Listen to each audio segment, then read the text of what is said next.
দুর্নীতিতে নাম জড়িয়েছে একের পর এক কেন্দ্রীয় মন্ত্রীর, কখনো শরিক দল, কখনো আবার খোদ কংগ্রেসের।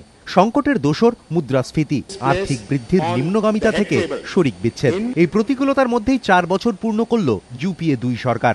এদিন ইউপিএ 2 সরকারের রিপোর্ট কার্ড প্রকাশ করেন প্রধানমন্ত্রী এবং সোনিয়া গান্ধী। শুধু সাফল্যের খতিয়ানি নয়, এদিন বিরোধীদেরও কড়া ভাষায় আক্রমণ করেন সোনিয়া মনমোহন। এনডিএর উদ্দেশ্যে প্রধানমন্ত্রীর কটাক্ষ, খালি গ্লাস হাতে পেয়েছি, ভর্তি করতে সময় লাগবে।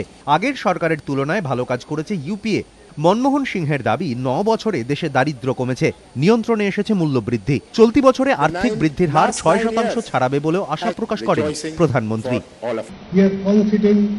That growth in 2013-14 will be better than 2012-13 and could exceed 6%.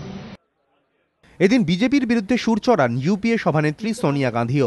সংসদ অচল করার জন্য বিজেপিকে কাঠগড়ায় দাঁড় করিয়ে সোনিয়া বলেন, বিরোধিতার জেরে খাদ্য সুরক্ষা, জমি বিলের মতো একাধিক গুরুত্বপূর্ণ বিল আটকে রয়েছে, যার খেসারত দিতে হচ্ছে সাধারণ মানুষকে। That we have not been able to get crucial legislation enacted entirely because of this obstructionist approach. It is not a question of the government versus the opposition. These bills affect the lives and livelihood of millions whom we are committed to represent and benefit. UPA 2 এর report card প্রকাশ অনুষ্ঠানে উপস্থিত ছিলেন প্রাক্তন রেলমন্ত্রী পবন বনসাল। প্রধানমন্ত্রী বলেন, কেন্দ্রীয় মন্ত্রিসভায় জায়গা ফাঁকা রয়েছে, তবে কবে মন্ত্রিসভার রদবদল হবে তা নিয়ে কিছু স্পষ্ট করেননি মনমোহন সিংহ।